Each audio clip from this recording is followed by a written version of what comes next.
Hello and welcome to the second part of my video, where I actually use some of the products that came in this box, and obviously paint that base I built. Now, it doesn't really matter which brand you use to paint the base colours on your projects. As long as everything's primed properly, all model paints will stick just as well as each other. So for my little base, I'll be using every brand that I own, including that stupid little Citadel pot. Why can't they put them in droppers like everyone else? When I've decided what colour each individual item will be, I'll assess the model and decide which is the easiest way to paint it. For this one, I decided it would be best to paint from the bottom up. Personally, I find it quite difficult to actually start painting a model.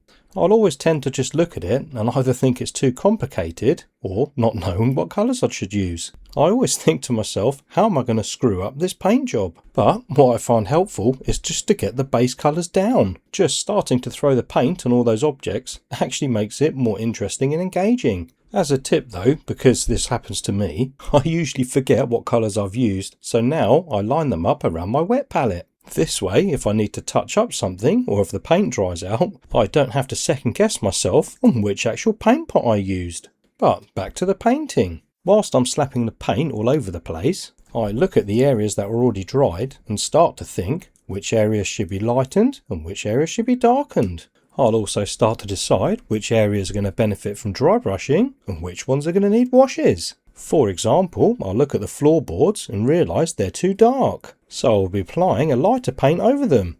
And as the coffee stirrers have a textured grain in them, dry brushing will be the method I'm going to use to pick out all those little details. The tentacles have lots of details, so a wash and a dry brush will be used. When everything has a base coat, I feel like I'm actually starting to achieve something. For this project, I decided to make my own custom washes, as I wanted more control on how the paint sticks to the model. I used cheap transparent inks, some matte medium, and water, all mixed in equal parts. Inks are very vibrant in colour but very loose, so the medium gives them some body and the water makes them a little bit more transparent.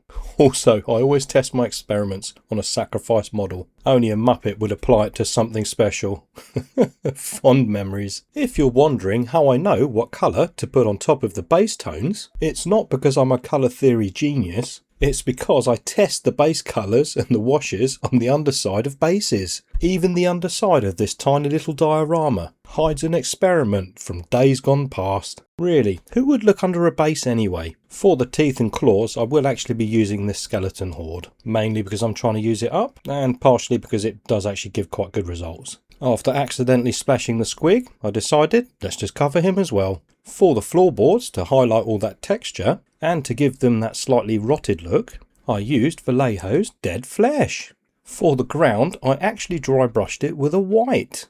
This is because burnt umber ink is actually semi-transparent. This allows all the recesses to get very dark, providing extra depth, while staining the white upper areas to a light brown colour to retain those lovely little highlights. Now comes that, did I seal that foam properly with PVA glue?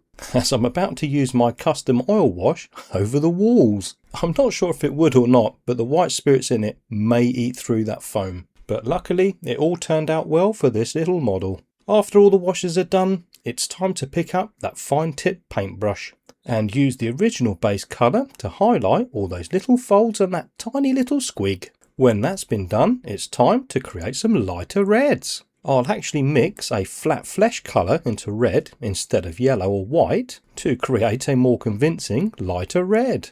This is then applied inside the red areas that have just been painted, focusing more on the upper facing areas. Now it's just a simple task of making brighter reds and applying them to smaller and smaller surfaces. The brightest of which I only applied on one side of the figure near the top, kind of like faking where the sunlight would come from. I followed this process and all the small details and then edge highlighted that little plant in the middle and the teeth, for example, as well as those claws. Now this green stuff weld kit does actually come with some instructions, and it's actually their colour scheme across the top that influenced my choices for the colours on these particular figures. In the tutorial instructions, it says you can use the pigments in two ways. The first is actually grinding them into the surfaces, providing you don't have a gloss finish, that is. And the second is to mix it with this splash gel. When combined with the pigments, It gives you a wet, neon, glow-in-the-dark wet look. As it's quite thick, you could actually use it to hide any seam lines between two different surfaces. Now, if I knew that, I wouldn't have filled those gaps in earlier.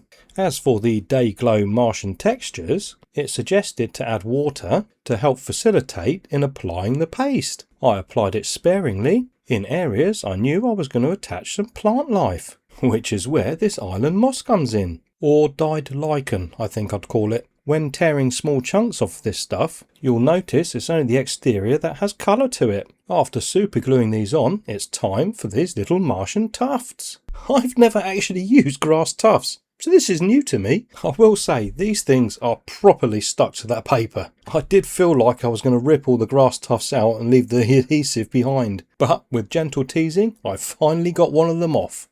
And although it stuck to my finger pretty good, I still used a little blob of super glue to help it stick to the base. What also impressed me with these little tufts, and I'm not sure if it's all tufts, but you can actually spread the little grass strands out. Trust me, it's the simple things that surprise me the most. As I was looking at the model, I realised the tentacles really don't look good. So I figured protect them with some gloss varnish and then make a dark green wash. Hopefully that'll bring out some more of the detail and tone them down a bit. I also have these Gamer's Grass flowers I wanted to try out and figured I could sneak one of them into this little diorama. They're like plasticky paper that keeps its shape when bent, and after fumbling on the first set of leaves, I found that rolling them was better than trying to fold them. Maybe forming them around a cocktail stick would be better.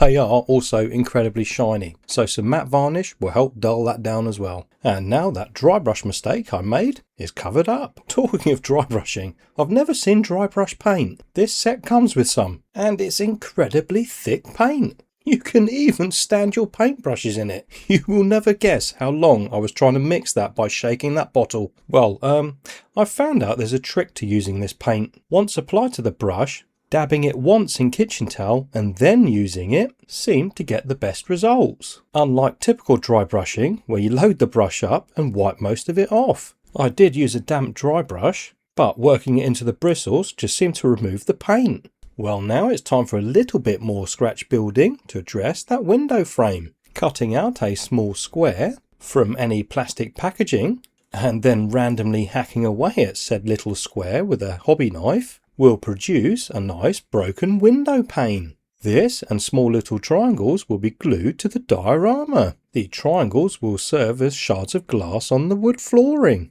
We all know that no tentacle beast will be complete without some goo. And Yoo-Hoo glue gives you that salivary, gooey, stringy look that you're yearning for. It is an absolute pain to work with though. It's damn near impossible to get it right. I will mention these squig's eyes are painted black with a white dot, followed with a fluorescent yellow over the top. And like a gift that keeps on giving, this box set has effects paints as well. I'll make sure that squig has got some demon blood on his little tooth.